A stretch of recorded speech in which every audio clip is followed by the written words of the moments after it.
ఓం గం గణపతియే నమః. శ్రోతలకు నమస్కారం. మన ఛానల్కు స్వాగతం. పద్మ మహాపురాణం సృష్టిఖండం మొదటి భాగం పురాణ అవతారం. నారాయణం నమస్కృత్య నరం చైవ నరోత్తమం దేవీం సరస్వతీం వ్యాసం తతో జయముధీరయేత్. శ్రీమన్నారాయణునకు నరులలో శ్రేష్ఠుడైన నరునికి సరస్వతీదేవికి వ్యాసమునికి నమస్కరించి జయమును కలిగించవలేనని ప్రార్థించెదము. నిర్మలమైనది చంద్రుని వలె స్వచ్ఛమైనదియు, ఏనుగులు మొసళ్ళు సంక్షోభముచే నురగులు క్రమ్మునదియు, బ్రహ్మానుభవం కోసం వ్రత నియమ పరాయణులైన విప్రవర్యులచే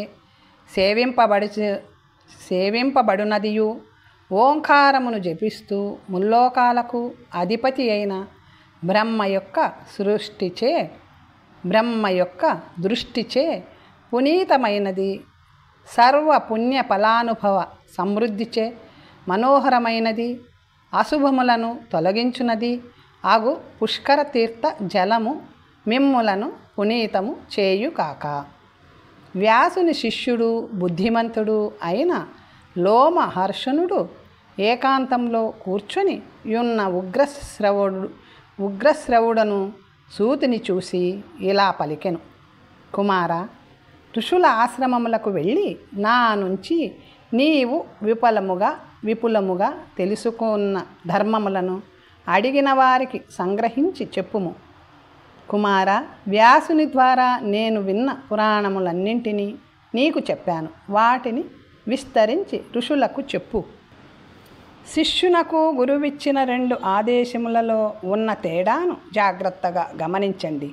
ప్రయాగలో ధర్మకాంక్షులైన మునులు ఆ స్వామిని వ్యాస భగవానునికి ధర్మము గురించి ప్రశ్నించినప్పుడు సర్వలోకహితము కోరిన ఆ స్వామి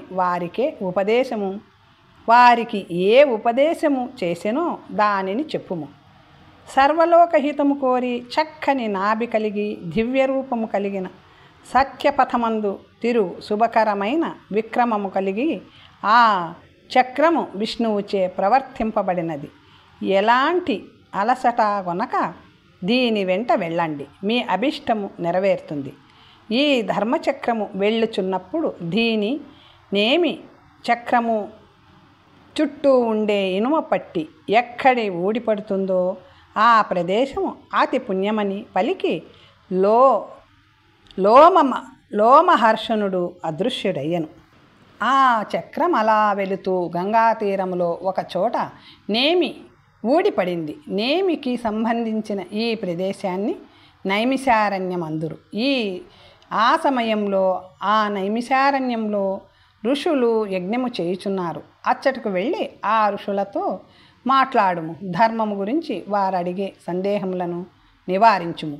ఉగ్రశ్రవుడు ఆ ప్రదేశమునకు అంటే నైమిషారణ్యమునకు వెళ్ళి ఋషిశ్రేష్ఠులను కలిసి భక్తితో వారికి నమస్కరించి వారిని తృప్తిపరిచెను. యజ్ఞము చేయుచున్న ఆ ఋషిశ్రేష్ఠులు సభాసదులతో నమస్కరించి ఆ మహానుభావుని ఉగ్రశ్రవుని పూజించి ఇట్లనిరి. ఓ సూతుడా, నీవెక్కడి నుంచి వచ్చావు? ఏ దేశము నుంచి వచ్చావు? దేవతల కాంతితో ప్రకాశించుచున్న నీవు ఇక్కడికి వచ్చుటకు కారణమేమి? వ్యాసుని శిష్యుడు ధీమంతుడు అయిన నా తండ్రి ఆజ్ఞానుసారము నేనిక్కడకు వచ్చాను. ఋషుల వద్దకు వెళ్ళి వారికి శుశ్రూష చేసి వారడిగినవన్నీ చెప్పుమని నా తండ్రి నన్ను ఆదేశించెను. పూజ్యనీయులైన మీకు నేనేమి చెప్పవలేనో సెలవియ్యవలేను. పురాణమా, ఇతిహాసమా, లేక వివిధ రకములైన ధర్మములా, ఏమి చెప్పమందురు అనెను. మధురమైన సూతిని మాటలు విన్న ఆ ఋషి సత్తములకు పురాణము వినవలేనన్న ఆశ కలిగినది. మిక్కిలి విశ్వాసముతో పలికిన లోమహర్షణుని కుమారుని మాటలు ఋషులు విన్నారు. ఆ సత్రయాగంలో కులపతి, ఋషులలో ముఖ్యుడు, సర్వశాస్త్ర విశారదుడు, వేదములలో అరణ్యక భాగమునకు గురువైనవాడు అయిన సౌనకుడు ఋషుల భావమును గ్రహించి సూతునితో ఇలా పలికెను. ఓ సూతుడా, ఓ మహాబుద్ధిమంతుడా, పరబ్రహ్మను తెలిసిన వారితో శ్రేష్ఠుడైన వ్యాసుని నీవు ఇతిహాస పురాణముల కోసం చక్కగా సేవించితివి. పురాణ విషయనిష్టమైన ఆయన శుభప్రదమైన బుద్ధిని నీ విడుకొంటివి. దూడ కుడిచిన కొలది ఆవు పాలు చేపునట్టు నీవు వ్యాస భగవానుని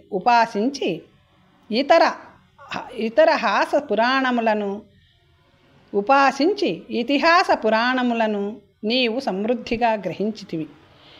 ఈ విప్రోత్తములు పురాణములు వినవలెనని కుతూహలముతో ఉన్నారు. అందువలన నీవు పురాణములను వినిపించు. ఇక్కడున్న వారందరూ మహాత్ములు, వివిధ గోత్రములకు చెందినవారు. బ్రహ్మవాదులైన వీరందరూ పురాణములలో వారికిష్టమైన భాగమును నీ ద్వారా విందురు కాక. ఈ సుదీర్ఘమైన సత్రయాగంలో నీవు పురాణములను ప్రవచింపుము. వాటన్నింటిలో పద్మ పురాణమును తెలుపుము. మొట్టమొదట పద్మము ఎలా పుట్టినది, అందులో నుంచి బ్రహ్మ ఎలా జన్మించాడు, అతడు ఈ సృష్టి ఎలా చేశాడు, ఈ వివరములన్నీ మాకు చెప్పు.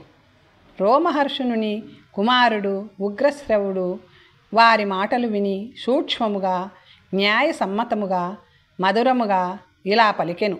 ఓ ఋషులారా, మీరిచ్చిన ప్రేరణతో నేను అనుగ్రహింపబడ్డాను. గొప్ప సంతోషం కలిగినది. పురాణవేత్తలు సర్వధర్మనిష్ఠులు అయిన మీ అనుగ్రహమును పొందాను. నేను విన్నది విన్నట్టుగా అంతా మీకు చెప్పెదను. అనాది కాలము నుంచి సూతిని ధర్మమిదే. ఈ విషయము ఋషుల చరిత్రలోనూ, సూరులైన రాజుల వంశాను చరిత్రలోనూ, దేవతల కథలలోనూ విదితమవుతుంది. సూతునికి వేదమునందు అధికారము లేదు. వేణుని కుమారుడైన పృథువు యాగము చేయుచున్నప్పుడు మాగధుడు, సూతుడు ఆ నరపతిని స్తుతించిరి. వారి స్తుతికి మెచ్చుకొని విశాల హృదయుడైన ఆ రాజు సూతునకు సూతమను దేశమును, మాగధునకు మగధమను దేశమును ఇచ్చెను. సూతికి పుట్టినవాడు సూతుడని పిలువబడ్డాడు. పూర్వము ఇంద్రుని కోసం యాగం చేయుచున్నప్పుడు గురుడు ఇతర గ్రహములతో కలిసి ఉండగా ఇంద్రుడు, బృహస్పతి వారి అవిస్సులు తారుమారు అయ్యాయి. ఈ విధముగా శిష్యుని చేతిలో గురువు యొక్క అవిస్సు తారుమారు కావడం వలన సౌకర్యము ఏర్పడినది.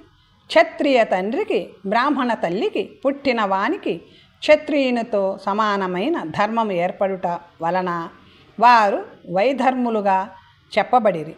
విలోమ సంబంధము వలన క్షత్రియ ధర్మం అవలంబించి జీవించుట సూతునకు మధ్యమ ధర్మము. బ్రాహ్మణులు నాకు పురాణములయందు అధికారము నిచ్చిరి. అందువలన ఈ భూమిలో ఋషులచే పూజింపబడు పురాణమును నేను మీకు చెప్పెదను. పితృదేవతల మానస పుత్రి ఇంద్రునితో కలవడం వలన పితృదేవతలు కోపించి ఆమెను శపించిరి. అగ్ని పుట్టుటకు కారణమైన అరుణని స్మరిస్తూ ఆమె చేప గర్భంలో ప్రవేశించెను. ఆమె ఉత్తమ జన్ముడైన పరాశరుని ద్వారా వ్యాసునకు జన్మనిచ్చెను. అట్టి వ్యాస భగవానునికి పురాణ పురుషునకు వేదోక్త విధానమును తప్పని వానికి నేను నమస్కరించుచున్నాను. ఆ వ్యాసునకు పుట్టినంతనే వేదమంతా స్ఫురించినది. అతడు ఆ శృతులను వేదసాగరమును బుద్ధి అనుకవ్వముచే చిలకగా మహాభారతమును చంద్రుడు ఉదయించెను. భారతము, సూర్యుడు, చంద్రుడు ఈ ముగ్గురు లేనిచో అజ్ఞానము తామసాంధకారములతో నిండిన ఈ జగత్తు ఏమై ఉండెడిదో కదా. కృష్ణద్వైపాయనుడను వ్యాసుడు నారాయణుడే అని తెలుసుకొనుము. మహాభారతమునకు పుండరీకాక్షుడైన నారాయణుడు కాకుండా వేరెవరు కర్త కాగలరు? సర్వజ్ఞుడు సర్వలోకములచే పూజింపబడు వాడు సర్వలోకములకు వెలుగునిచ్చడి తేజస్సు కలవాడు బ్రహ్మవాది అయిన వ్యాసుని నుంచి నేను ఈ పురాణమును విన్నాను. బ్రహ్మదేవుడు సర్వశాస్త్రములలోనూ మొదట పురాణమును స్మరించెను. సర్వలోకములలోనూ ఉత్తమమైనది పురాణము, సర్వజ్ఞానప్రదాయకమైనది, ధర్మ అర్థ కామములను త్రివర్గములకు పొందుటకు సాధనము అయినది, పుణ్యప్రదమైనది. పురాణము 100 కోట్ల శ్లోకములు విస్తారము కలిగినది. ప్రళయకాలములో బ్రహ్మ విన్నపమును ఆలకించి దొంగలింపబడిన వేదములను అశ్వరూపుడై వేదములను వెనుకకు తెచ్చి ఇచ్చెను. వేదములను, వేదాంగములను, పురాణములను, న్యాయశాస్త్రములను, సమస్త శాస్త్రములను అసురుడు అంటే సోమకాసురుడు అపహరించి తన వద్ద పెట్టుకొనెను. కల్పాదిలో కల్పము మొదలైనప్పుడు నారాయణుడు మత్స్యరూపముతో ఏకార్ణవములో ప్రవేశించి వాటిని వెనక్కి తీసుకొని వచ్చెను. ఆ నీటిలో ఉండియే శాస్త్రములన్నింటినీ బ్రహ్మకు ఉపదేశించెను. చతుర్ముఖుడు వాటినన్నింటినీ నారాయణుని వద్ద నుంచి విని మునులకు ఉపదేశించెను. సర్వశాస్త్రములకు పురాణములే మూలమయ్యను. కాలక్రమములో జనులలో పురాణ గ్రహణ శక్తి లేకపోవటముతో జనులయందు అనుగ్రహముతో నారాయణుడు వ్యాసరూపుడై ప్రతి యుగములోనూ అవతరించి వాటిని మనకు అందించెను. ప్రతి ద్వాపర యుగమునందు ఆ స్వామి అవతరించి 4 లక్షల శ్లోకములను సంగ్రహించి 18 భాగములు చేసి ఈ భూలోకములో ప్రకాశింపచేసెను. ఈనాటికి కూడా దేవలోకములో పురాణముల ప్రమాణము 100 కోట్ల శ్లోకములు. వాటిలో మహాపుణ్యప్రదమైన పద్మము అను నామము కల పురాణమును మీకు వినిపించెదను. ఈ పురాణము 75,000 శ్లోకములతో 5 ఖండములుగా విభజింపబడినది. అందులో మొదటిది సృష్టిఖండము, తరువాతిది భూమిఖండము, ఆ తరువాత స్వర్గఖండము, పాతాళఖండం, చివరిది ఉత్తమమైన ఉత్తరఖండం. ఈ మహాపద్మము సర్వజగన్మయమైనది. ఈ పురాణము విష్ణునాభి కమలముగా పేర్కొనబడినది. ఈ పురాణమంతా పద్మమునకు పద్మకల్పమునకు సంబంధించినది కాబట్టి దీనిని పద్మమని అందురు. పద్మపురాణము అమలమైనది, నిర్మలమైనది, విష్ణు మహత్యమును తెలుపునది. పూర్వము దేవదేవుడైన శ్రీహరి మొదట ఈ పురాణమును బ్రహ్మకు చెప్పెను. ఇందులో బ్రహ్మదేవుడు మరీచికి ఏమి చెప్పెనో దాని ఈ లోకములో పద్మపురాణమని చెప్పబడెను. ఈ పద్మపురాణము సర్వభూతములకు ఆశ్రయము. బుధులు దీనిని పద్మమని పిలిచెదరు. 75,000 శ్లోకములున్న ఈ పద్మపురాణము వ్యాస భగవానుడు 5 పర్వములుగా విభజించెను. మొదటి పర్వము పౌష్కర పర్వము. ఇందులోనే విరాట్ పురుషుని ఆవిర్భావము చెప్పబడినది. రెండవది తీర్థపర్వము. ఇందులో సర్వగ్రహ గణాల గురించి చెప్పబడినది. మూడవది భూరి దక్షిణలిచ్చిన రాజుల చరిత్ర. 4వ పర్వము వంశానుచరితము గురించి చెబుతుంది. 5వది మోక్షతత్వమును సర్వతత్వమును చెప్పబడినది. పౌష్కర పర్వంలో బ్రహ్మ చేసిన 9 సృష్టి వివరించబడినది. దేవతలు, ఋషులు, పితరులు సృష్టి కూడా చెప్పబడినది. 2వ పర్వంలో పర్వతములు, ద్వీపములు, సప్తసాగరముల గురించి చెప్పబడినది. 3వ పర్వంలో రుద్రుని సృష్టి, దక్షుని శాపము చెప్పబడినది. 4వ పర్వంలో రాజులు సృష్టి, వారి వంశానుచరిత్ర చెప్పబడినది. ఆఖరి పర్వంలో మోక్షశాస్త్ర కీర్తన జరిగినది. ఈ పురాణమునంతటిని మీకు చెప్పెదను. ఈ పురాణము పవిత్రమైనది, యశస్సును కలిగించును, పితృదేవతలకు చాలా ఇష్టమైనది. ఇది దేవతలకు అత్యంత సంతోషం కలిగించును, మానవులు చేసిన మహాపాతకములను నాశనము చేయును. సూతుడు ఇలా పలికెను. సృష్టి సమస్త జీవులకు ఆధారమైన వానికి, విశ్వపతికి, జగత్పతికి నా నమస్కారములు. సర్వలోకములను సృష్టించినవాడు, వాటి తత్వమును తెలిసినవాడు, యోగవిత్ అయిన ఆ స్వామి యోగమును అనుసరించి స్థావర జంగమాత్మ చిదాత్మకములైన భూతములన్నింటినీ సృష్టించెను.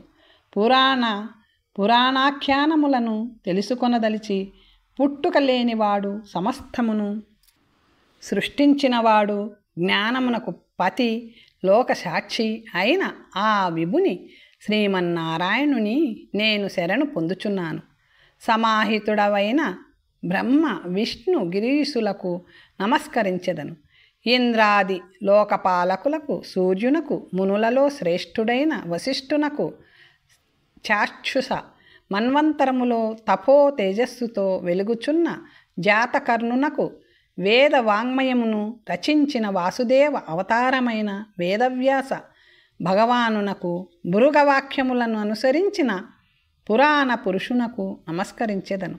సర్వజ్ఞుడు, వేదములను ప్రకటించినవాడు, సర్వలోక పూజితుడు, దీప్త తేజస్సుడు, బ్రహ్మ తేజస్సంపన్నుడు అయిన వానిని అంటే వ్యాసుని వలన నేను పురాణమును విన్నాను. అవ్యక్తుడు, నిత్యుడు, సత్ అసత్ సృష్టికి కారణమైన వాడు, మహత్ మొదలుకొని సృష్టి విశేషములను సృష్టించుననున్నది నిశ్చయమైన మాట. హిరణ్మయ అంటే బంగారుమయమైన అండము నుంచి పూర్వము బ్రహ్మ సృష్టింపబడెను. ఆ అండము నీటిచే ఆవరించబడినది, నీరు తేజస్సు అగ్నిచే ఆవరించబడినది, అగ్ని వాయువు చేత కప్పబడినది, వాయువు ఆకాశముచే ఆవరించబడినది. ఆ భూతములకు మూలమైన దానిచే అహంకారముచే ఆకాశము ఆవరించబడినది. ఈ అహంకారము మహత్తుచే ఆవరించబడినది, ఆ మహత్తు అవ్యక్తముచే ఆవరించబడినది. ఇక ఈ అండములో జరిగిన లోకముల సృష్టి మొదట వర్ణించబడుతుంది. ఆ తరువాత నదులు, పర్వతముల ఆవిర్భావం వర్ణించబడుతుంది. ఆ తరువాత మన్వంతరములు, కల్పములు గురించి సంక్షిప్తముగా వర్ణించబడును. పిదప బ్రహ్మ వృక్షము, బ్రహ్మ యొక్క వర్ణన, ఆ తరువాత ప్రజా సృష్టి, సమస్త జీవుల సృష్టి వర్ణించబడును. ఆ తరువాత కల్పముల వృత్యాసము అంటే సంచారము, జగత్తు యొక్క సృష్టి, స్థితి, లయలు చెప్పబడును. ఆ తరువాత శ్రీహరి కారణ జలముపై శయనించుట, భూమిని పైకెత్తి తిరిగి ఉద్ధరించుట చెప్పబడును. భృగువు శాపము వలన శ్రీహరి 10 అవతారములను ఎత్తుట, యుగముల వర్గీకరణం, అన్ని ఆశ్రమముల బ్రహ్మచర్య, గృహస్థ, వానప్రస్థ, సన్యాస ఆశ్రమములు విభజన, స్వర్గమునకు వెళ్ళు మానవుల యొక్క స్వర్గస్థానములు మరియు పశువులు, పక్షుల సృష్టి వివరించబడును. తరువాత కల్పము, స్వాధ్యాయము, పరిగ్రహము, బ్రహ్మము యొక్క సృష్టి చెప్పబడును. కల్పము, అధ్యయనము, ప్రతిసర్గము ఈ మూడింటిని బుద్ధిపూర్వకముగానే చెప్పబడును. బ్రహ్మ ఈ లోకములను సృష్టించిన విధానము, భృగువు మొదలగు వారు బ్రహ్మ యొక్క ముఖములో నుంచి ఉద్భవించిన విధానము ఈ పురాణంలో చెప్పబడును. 2 కల్పముల మధ్య సంధికాలము, అవాంతర సృష్టి క్రమము, భృగువు మొదలగు ఋషుల సృష్టి క్రమము ఇచ్చట వర్ణించబడును. బ్రహ్మర్షి అయిన వశిష్ఠుని బ్రహ్మత్వము గురించి వర్ణించబడుతుంది. ఆ తరువాత స్వయంభువు మనువు యొక్క కీర్తి తరువాత చెప్పబడును. నాభి మరియు మహాత్ముడైన రాజసుని సృష్టి చెప్పబడును. ఆ తరువాత ద్వీపములు, సముద్రములు, పర్వతములు కూడా వర్ణించబడినవి. ద్వీపముల యొక్క భేదము మరియు వాటిని చుట్టిన సముద్రములు, ద్వీపములో నివసించు జనుల గురించి వివరింపబడును. అందులోనున్న వర్షములు, పర్వతములు, జంబు మొదలైన ద్వీపములు, వాటిని చుట్టిన 7 సముద్రములు వివరించబడును. ఈ ద్వీపములన్నీ బ్రహ్మాండము లోపల ఉన్నది. సూర్యచంద్రులు మొదలైన గ్రహములు, నక్షత్రములు, ధ్రువ నక్షత్రములు, బలము, వీటి వలన జీవులకు లభించు శుభాశుభ ఫలములు వివరించబడును. ఒక కారణము కోసం బ్రహ్మచే స్వయముగా సూర్యుని రథమును నిర్మించెను. అందులో సూర్యుడు కూర్చొని పయనించుచుండును. సూర్యాది గ్రహములన్నీ వాటి వాటి రథములలో ధ్రువుని నుంచి బయలుదేరును. ఇవన్నీ కూడా ఈ పురాణంలో వివరించబడును. అలాగే సింసుమారమను పెద్ద చక్రము సృష్టించబడినది.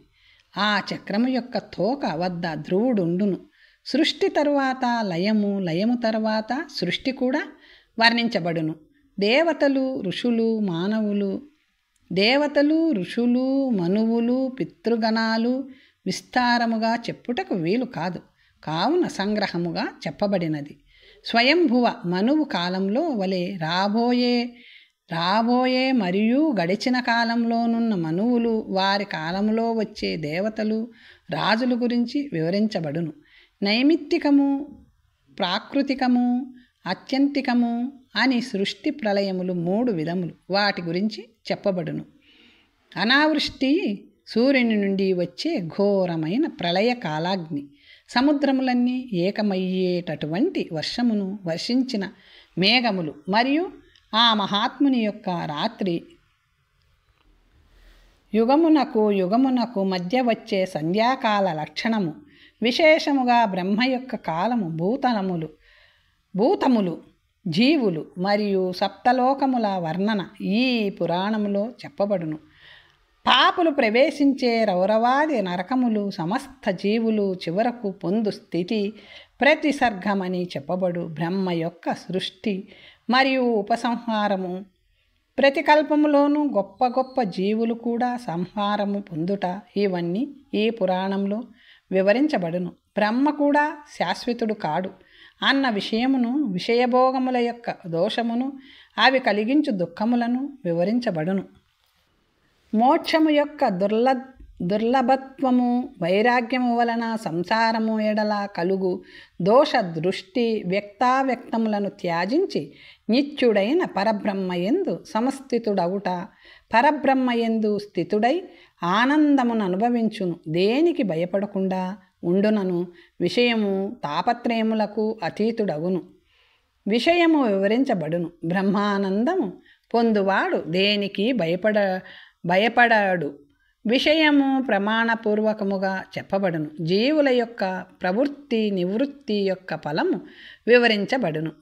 వశిష్ఠుని యొక్క ఆవిర్భావము, అతని కుమారుడైన శక్తి జన్మ వృత్తాంతము, విశ్వామిత్ర నిమిత్తముగా సుదాసుని పుత్రుడైన కల్మష పాదుని వలన అతని వశిష్ఠుని నాశము, శక్తి వలన అదృశ్యంతి అనునామె ద్వారా పరాశరుని జననము, పితరుల పుత్రిక ద్వారా వ్యాసుని జననము, వ్యాసుని ద్వారా శుకుడు జన్మించుట, విశ్వామిత్రునకు పరాశరుని యందు ద్వేషము, విశ్వామిత్రుని చంపు ఉద్దేశముతో వశిష్ఠుడు బ్రహ్మదండము నుంచి అగ్నిని పుట్టించుట, వారిద్దరికీ సంధి చేయవలయునన్న తలంపుతో కణ్వ మహర్షి ఆ అగ్నిని చల్లార్చుట, విశ్వామిత్రుని హితము కోసం విప్రులకు అవిప్రులకు దేవుడైన కణ్వ మహర్షి వారికి సంధి చేయుటకు ప్రయత్నించుట, అందరి హితము కోసం ఒకటిగా ఉన్న వేదమును వ్యాసుడు 4గా విభజించుట, వ్యాసుని శిష్యులు ప్రశిష్యులు ఆ వేదములను వివిధ శాఖలుగా విభజించుట, ప్రయాగలో మునివర్యులనడిగినప్పుడు ధర్మకాంక్షులైన మునులకు కృష్ణుడు, కృష్ణద్వైపాయనుడైన వ్యాసుడు వారికి ధర్మమును గురించి వినిపించుట, ఇవన్నీ యథాతథముగా ఈ పురాణంలో చెప్పబడినది. పూర్వము బ్రహ్మచే పులస్త్యుని ద్వారా భీష్మునకు, గంగాద్వారంలో చెప్పబడిన ఋషులు ఆచరించు ధర్మము ఇందులో చెప్పబడినది. ఈ పురాణమును చెప్పుట వలన కానీ, వినుట వలన కానీ, విశేషముగా ధారణము చేయుట వలన కానీ సర్వపాపములు నశించి యశోవంతుడై ఆయుష్మంతుడై ధన్యుడగును. పూర్వము బ్రహ్మచే చెప్పబడిన ఈ పురాణమును సూతుడు క్రమముగా బ్రాహ్మణులకు విస్తరించి చెప్పెను. ఇంద్రియములు జయించి ఎవరైతే ఈ పురాణమును కనీసం 4వ వంతైనను చదివి అభ్యసించినచో పురాణమంతా చదివిన ఫలమును పొందును. వేదాంగములతో పాటు వేదములను, పురాణములను, ఉపనిషత్తులను అభ్యసించిన వాడు అంతకంటే శ్రేష్ఠుడు, బుద్ధివంతుడు. వేదములను ఇతిహాస పురాణములతో పోషించవలయును, విస్తరించవలయును. అనగా వేదములని గూఢ అర్థములను ఇతిహాస పురాణముల వలన తెలియవలయును. విద్యను స్వల్పముగా అభ్యసించిన వానిని చూచి వీడు నన్ను అపార్థం చేసుకొనుట వలన నాశనము చేయునని వేదములు భయపడును. అనగా ఇతిహాస పురాణములను సమగ్రముగా చదివి వ్యాసుని అనుగ్రహమునకు పాత్రుడై అందలి అఘాత రహస్యములను తెలుసుకున్నవాడు తప్ప వేదములను చక్కగా గ్రహించలేడని అర్థం. బ్రహ్మచే చెప్పబడిన ఈ పురాణములలో కనీసం ఒక అధ్యాయమైనను చదివిన వాడికి ఆపదలు సంభవించినను అవి పరిహారమగును మరియు కోరిన గతిని పొందును. పరంపరలో చెప్పబడడం వలన దీనిని పురాణమందురు. ఈ పురాణము యొక్క పదముల అర్థములను నిరుక్తిని తెలిసినవాడు సమస్త పాపముల నుండి విముక్తుడగును. ఓ సూతుడా, బ్రహ్మ మానస పుత్రుడైన పులస్త్యుని దర్శనమే దుర్లభము. అటువంటిది భీష్మునికి పులస్త్యుని సాంగత్యము ఎట్లు కలిగినది? ఇది అత్యంత ఆశ్చర్యం. ఆ క్షత్రియుడు అంటే భీష్ముడు ఋషిశ్రేష్ఠుడైన పులస్త్యుని ఎలా ఆరాధించాడు? అతని దర్శన భాగ్యము కలుగుటకు భీష్ముడు చేసిన తపస్సు ఏమిటి? ఆచరించిన నియమములు ఎట్టివి? ఏమి చేసినందువలన ఆ మహానుభావుడు భీష్మునితో మాట్లాడెను? పులస్త్యుని భీష్మునికి కనపడి పర్వములో సగమో లేక సంగ్రహ పురాణము ఎక్కడ నుంచి ఎక్కడి వరకు చెప్పెనో ఆ విశేషములన్నీ మాకు తెలుపుము. ఓ మహానుభావ, భీష్మునకు పులస్త్యుడు ఎక్కడ దర్శనమిచ్చెను? భీష్ముడు ఆ మహానుభావుని ఎలా దర్శించెను? దయచేసి చెప్పుము, వినవలేనని కుతూహలముగా నున్నది అనిరి. అప్పుడు సూతుడు ఇలా పలికెను: సాధువులకు హితమును కలిగించు లోకపావని అయిన గంగ ప్రవాహ వేగముతో పర్వతమును చీల్చుకొని ఎక్కడ ప్రవహిస్తుందో అటువంటి గొప్ప క్షేత్రమైన గంగాద్వారములో ఆ తీర్థమును పితృదేవతలను పితృభక్తి పరాయణుడైన భీష్ముడు గొప్ప నియమములను ఆచరిస్తూ చిరకాలము సేవించెను. పురాణమును వినవలేనని 3 కాలములలోనూ స్నానమాచరిస్తూ ఏకాగ్ర చిత్తముతో సమాధి స్థితిలో పరబ్రహ్మను ధ్యానించెను. దేవతలకు పితృదేవతలకు తర్పణములు ఇచ్చుచుండెను. ఆ మహాత్ముడు స్వాధ్యాయనము చేయుచు శరీరమును నియంత్రించెను. అతని తపస్సుకు మెచ్చి బ్రహ్మదేవుడు సంతుష్టుడై తన కుమారుడైన పులస్త్యునితో ఇలా పలికెను: దేవవ్రతుడు కురుకులోద్భవుడు వీరుడు అయిన భీష్ముని వద్దకు నీవు స్వయముగా వెళ్ళి అతనిని తపస్సు నుంచి మరలించుము. అతనికి కారణము చెప్పుము. ఆ మహానుభావుడు పితృదేవతలపై ఉన్న భక్తితో తపము చేయుచుండెను. అతని మనస్సులోనున్న కోరిక ఏమిటో తెలుసుకొని దానిని వెంటనే నెరవేర్చుము అనెను. మునిశ్రేష్ఠుడైన పులస్త్యుడు బ్రహ్మ పలికిన మాటలు విని గంగాద్వారమునకు వచ్చి భీష్మునితో ఇలా పలికెను: వీరుడా, నీకు శుభమగుగాక. నీ తపస్సునకు సాక్షాత్ బ్రహ్మదేవుడు సంతుష్టుడై నన్ను నీకు వద్దకు పంపించెను. నీకు కావలసిన వరము కోరుకొనుము. చెవులకు ఇంపైన ఆ మాటలు వినగానే భీష్ముడు కన్నులు తెరిచి ఎదురుగా పులస్త్యుని చూచి అష్టాంగములు నేలను తాకునట్లు నేలపై పడి సాష్టాంగ నమస్కారము చేసెను. ప్రణిపాత బుద్ధితో నమస్కరించి, ఈనాడు నా జన్మ సార్థకమైనది. ఈనాడు సుదినము. జగత్పూజితములైన మీ పాదములను ఈనాడు నేను దర్శించాను. పూజ్యులైన మీ దర్శనము వలన నా తపస్సుకు ఫలితము లభించినది. పవిత్రమైన నదీ తీరంలో నాకు వరము నిచ్చుటకు నీవు విచ్చేయుట బహు విశేషము. యతులకు అనుకూలమైన ఈ ఆసనమును బ్రూసి మీకోసం నేను స్వయముగా సిద్ధం చేశాను. ఆసీనులు కండు.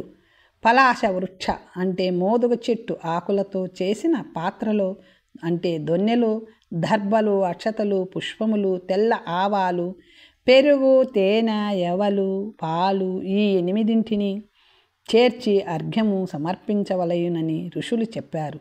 దయతో స్వీకరించుము.